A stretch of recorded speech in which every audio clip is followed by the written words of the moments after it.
Здравствуйте, в эфире программа «Процесс. Итоги недели». И сегодня здесь в студии Константин Евгеньевич Ривкин, адвокат Платона Лебедева. Здравствуйте. Не так давно вы сказали, что слова литературные у вас уже закончились. Это было совсем недавно. А что сейчас происходит на процессе и почему такая оценка? С самого начала должно оговориться, что то, что было мною сказано, не означает, что я перешел исключительно на ненормативную лексику. Пытаюсь держаться в определенных рамках. Наверное, сказывается то, что мы уже более 1,5 лет находимся в процессе, и порой эти действия, которые предпринимают наши оппоненты, на наш взгляд, выходят за рамки здравого смысла. И поэтому приходится реагировать именно таким образом. Буквально на днях прокуроры заявили о том, что они считают, что господин Лебедев должен быть удален из зала судебного заседания до начала, на определенный период, поскольку они считают, что он нарушает порядок судебного разбирательства и говорит те вещи, которые им неприятны. Самый выдающийся у нас господин Лахтин, который также буквально на днях рассказал про самого себя, что он считает, что он интеллигентный человек и что он имеет хорошее высшее образование. Вот этот интеллигентный человек абсолютно по-хамски ведет себя по отношению к нашим свидетелям и к нашим специалистам.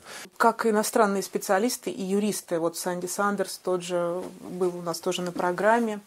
Как они реагируют на подобное? Для них, для многих это просто обидно проделать такой большой путь. Часть из них прилетела из Соединенных Штатов Америки для того, чтобы по совершенно надуманным, формальным и абсурдным основаниям быть отведенными от участия в процессе. И нужно отдать им должное. Некоторые из них, например, Лора Хардин, она перешла специально на русский язык, чтобы господину прокурору высказать свое отношение по этому поводу. Хотя, на мой взгляд, можно было сделать это значительно жестче. То есть, в целом, иностранные специалисты, конечно, очень огорчены тем, с чем они столкнулись в рамках нашего суда, в рамках нашего российского судопроизводства. В суде-то отпусков не было, и события, которые происходили там, были довольно острыми порой, и ближайшие недели тоже обещают быть непростыми для всех участников, я думаю. Если подвести итоги, то каковы основные итоги этих последних 2-3 месяцев для вас лично? Для защиты, я бы сказал так, эти итоги исключительно положительные. Несмотря на то, что были отведены специалисты, из 8 приглашенных нами специалистов из разных юрисдикций, включая Российскую Федерацию, был допущен только 1. Чего нельзя сказать о свидетелях. Слава богу, закон обязывает суд заслушать свидетелей стороны защиты, которые явились в суд. Хотя я думаю, что если бы у них была возможность, они, конечно, их бы все отвели по каким-то причинам. Так вот, нам удалось пригласить и заслушать в суде достаточно большое количество свидетелей, которые рассказали вещи, абсолютно опровергающие написанные в обвинении и в обвинительном заключении. Буквально на днях у нас был бывший руководитель Юганск-нефтегаза, господин Гельманов, который пришел и целый день прокурорам рассказывал банальные вещи, которые у них в голове не укладываются. О том, что нефть похитить нельзя, о том, что ЮКОС, который пришел и возглавил дочерние предприятия, принес им исключительно пользу, и о том, что они работали вообще с прибылью, и для них это было выгодно, когда ЮКОС взял на себя всю торговую схему реализации нефти, и у него голова об этом не болела. Кстати говоря, обращаю ваше внимание на то, что когда обвинение приглашало к себе свидетелей обвинения, ни один из руководителей дочерних предприятий ими вызван не был. Это мы сделали, и все 3 руководителя того времени, они пришли и, по сути дела, опровергли то, что написано в обвинении. Очень многие уже успели задать такой вопрос, и журналисты, и наблюдатели все же, что дальше? Я почему спокойно себя чувствую применительно к тому вопросу, который вы задали, что суд сейчас имеет все для того, чтобы вынести справедливый, объективный, законный приговор. На наш взгляд, этот приговор может быть только оправдательным, потому что мы показали, первое, абсурдность самого обвинения, и второе, мы ему предоставили массу доказательств, которые можно положить в основу такого приговора оправдательного.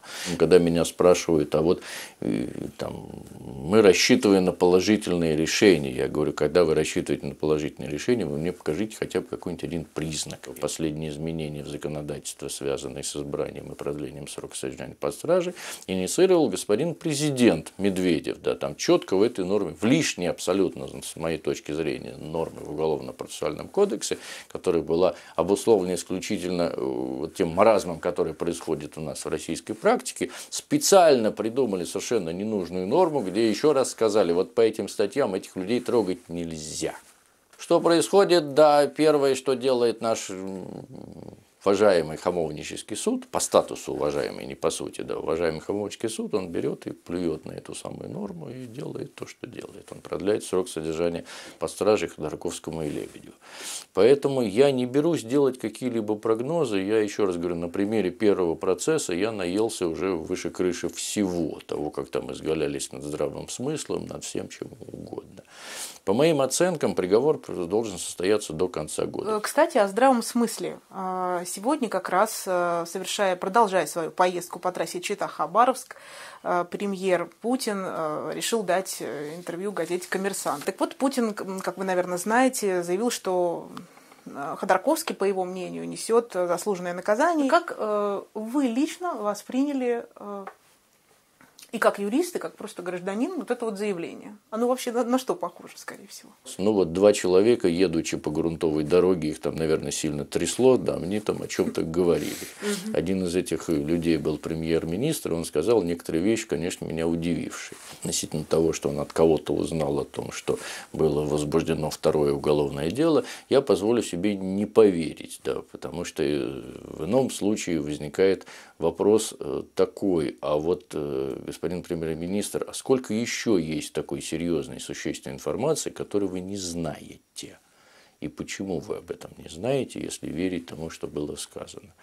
Вот. Я предполагаю только одно, что поскольку за последнее время господин премьер-министр очень много уделяет время тому, чтобы кататься на мотоцикле с байкерами, чтобы ездить по трассе из Хабаровска в Читу и так далее, видимо, у него настолько плотная, занятость, что он просто какие-то вещи забывает.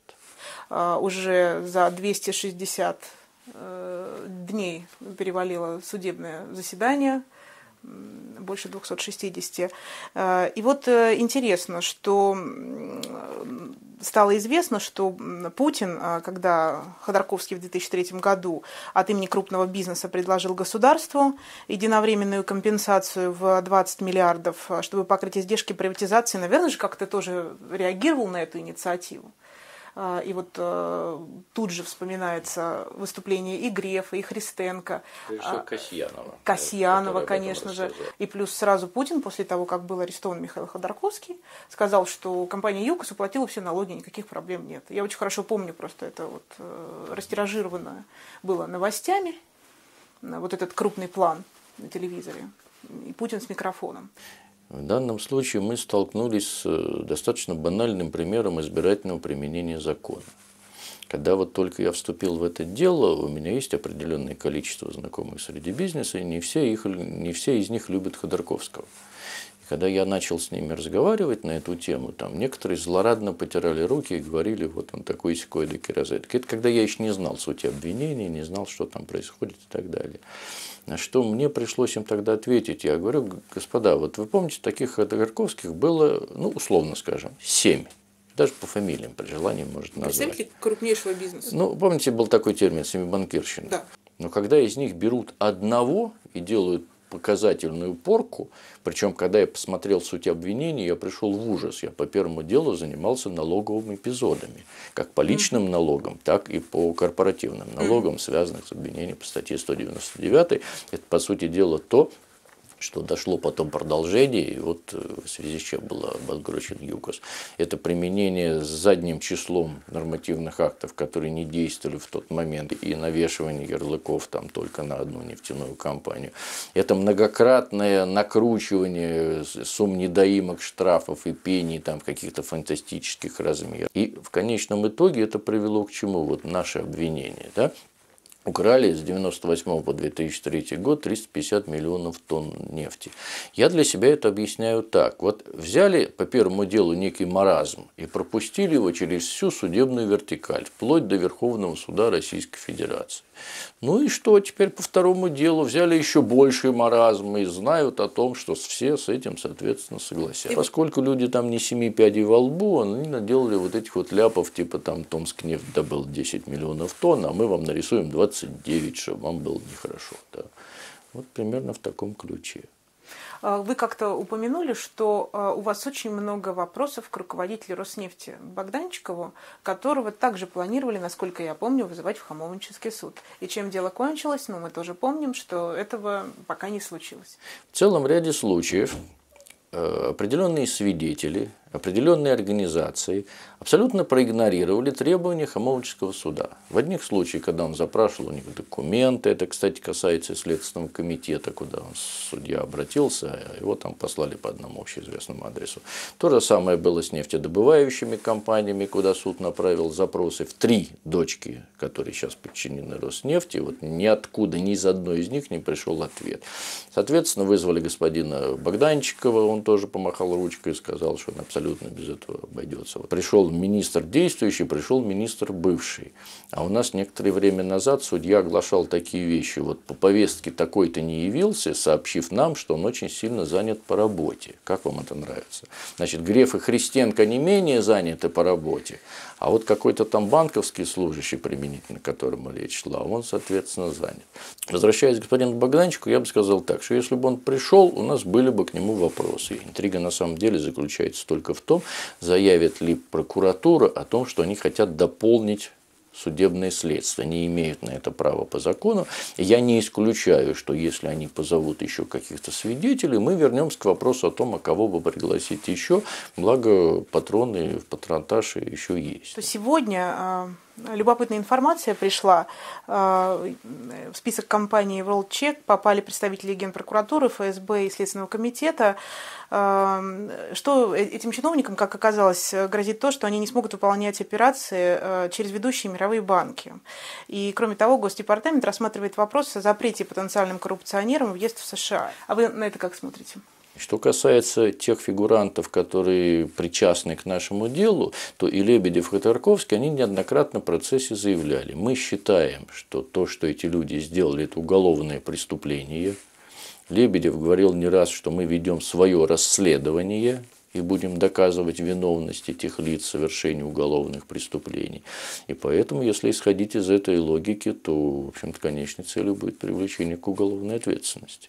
Если на пути к этой ответственности будут приниматься вот такого рода решения, как лицо объявлено, там, персона нон-грата или там какой-то невъездной и так далее, ну, это дело каждой конкретной юрисдикции, наверное, это их право.